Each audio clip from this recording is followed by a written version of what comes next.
just for the day. In accordance with the principles of recovery, we try not to judge, stereotype, or moralize with each other. Basic text page 11.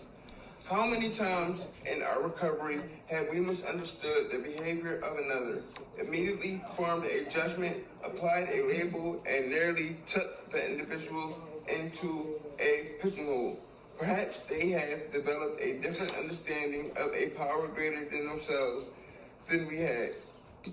So we concluded their beliefs were unspiritual. Or maybe we saw a couple having an argument. We assumed their relationship was sick, only to find out later that their marriage had prospered for many years.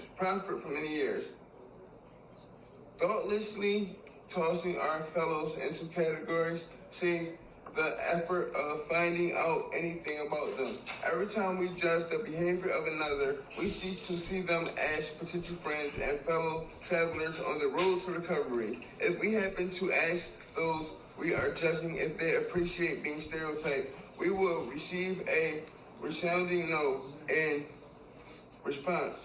Would we feel slighted if they were done to us? Would we feel slighted if this were done to us? Yes, indeed. Our best qualities are what we want others to notice.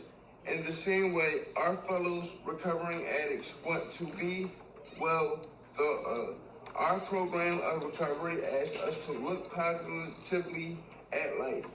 The more we concentrate on the positive qualities in others, the more we will notice them in ourselves. Just for today, I will set aside my negative judgments on others and concentrate instead on appreciating the favorable qualities in all. Thank you guys for letting me read. All right, read it. How much time you got clean, brother?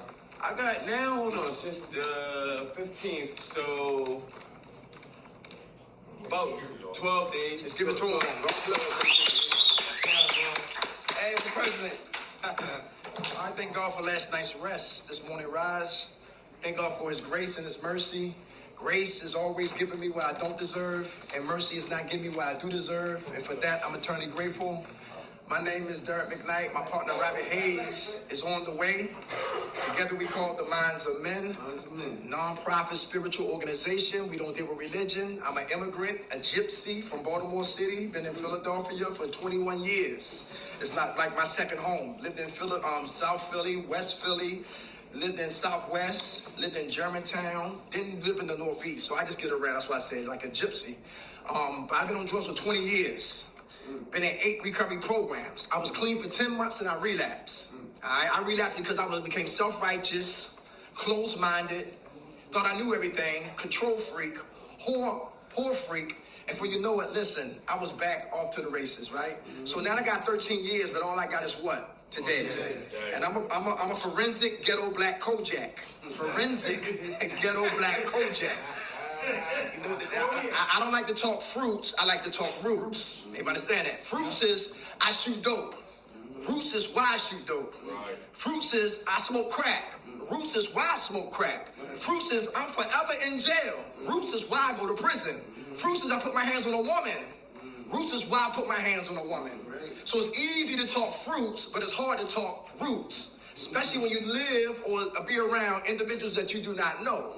But freedom ain't free. Everybody hear that? If you want to get free, if you want to get healing, if you want to be transformed, be a new man than you was coming in here, you got to what? You got to start talking roots and not the fruits, all right? So hopefully let's get into some roots today, talk about being a victim.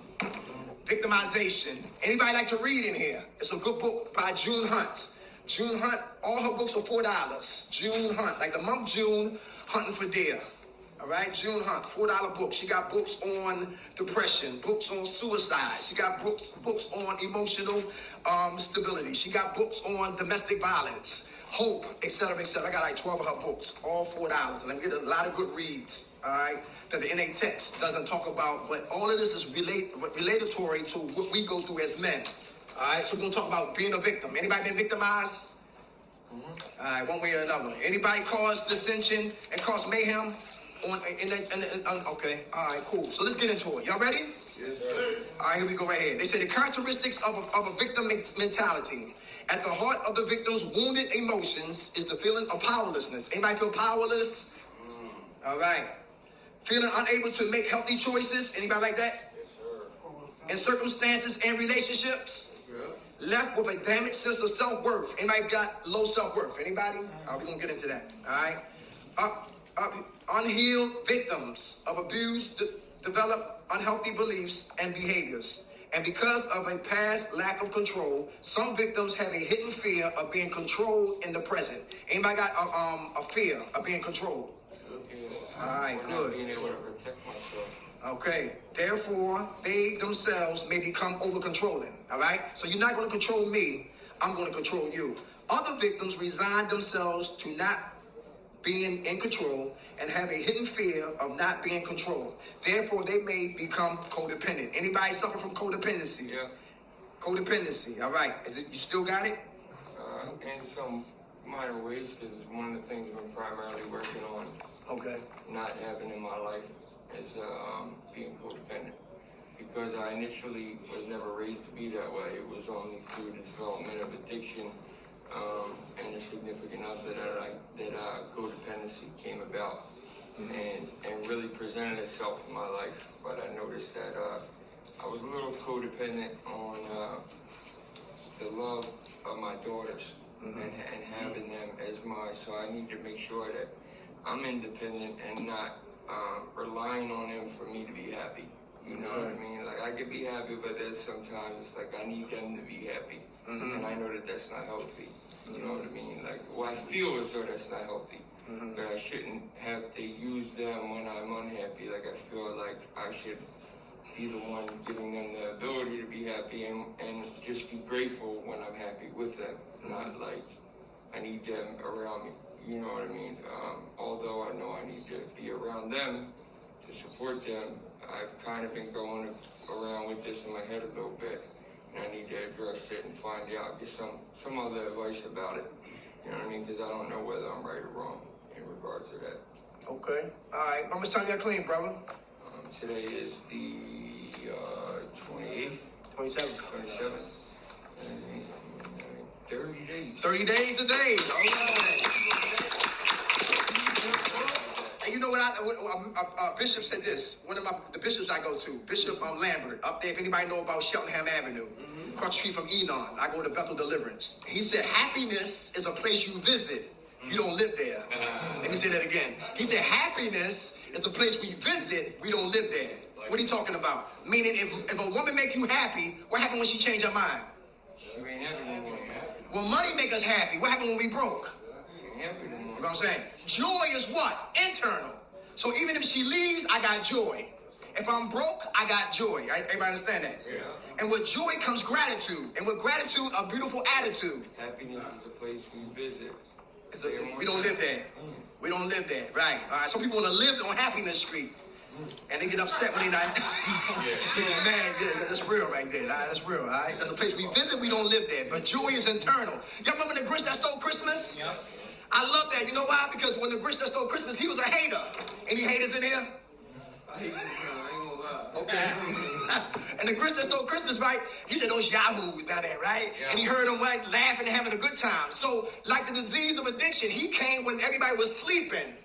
But then, and the symbolize with us is when we sleep, we playing TV, pinocchles, spades, dominoes, chasing women, talking jive, gossiping. That's our sleep.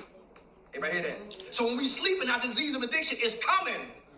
So the yahoos they sleep. He came down there and started stealing everything. Took the iPods, the cell phones, the laptops, the Bluetooths, all that madness, right? And threw it in his little hoopty and went back up in the projects. The Grinch that stole Christmas, right? And he stuck his ear down and he thought he was going to hear them what? Fighting, cussing, shooting out, all that. But he heard them doing what? Singing. Singing, right? Because joy was not in what? Things. Joy was what? Internal. Everybody catch that? In their hearts. Very good. So everything he stole, he brought right back to the yahoos. And he broke bread with them and ate at the head of the table. So my whole point is joy is internal. That's what you never lose your joy. Because the enemy is after the joy. He takes the joy, he takes our joy. He takes our what? Our happiness and our gratitude and our hope when the joy goes. All right? For those who don't have their family members, keep your joy, man. Everything's going to get back in line if we just moving accordingly to our higher power. Victimization, low self-worth. Thanks for sharing that, brother. Low self-worth. Number one, anybody got low self-worth from being a victim? All right? Under low self-worth comes what? It's easy to accept abuse. It's easy to accept abuse. If I've been victimized for years, I've been abused for years, rejected for years, disappointed for years, betrayed for years, traumatized for years, so I'm a victim. And when I'm being a victim, I've been hurt for so long, I can have low self-worth. And under low self-worth, it's easy to accept abuse. Anybody understand that? Anybody been there before? Easy to accept abuse? Anybody want to speak on that one? You're going to stick and move. We got 11 o'clock. You stick and move. Come on. Just like you did. What's your name? Jason. Hey, Jason. Addicted to the chaos.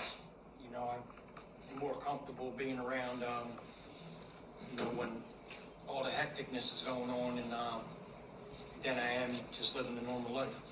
Everybody hear that? Addicted to the chaos. Very good. How much time you got clean, Jason?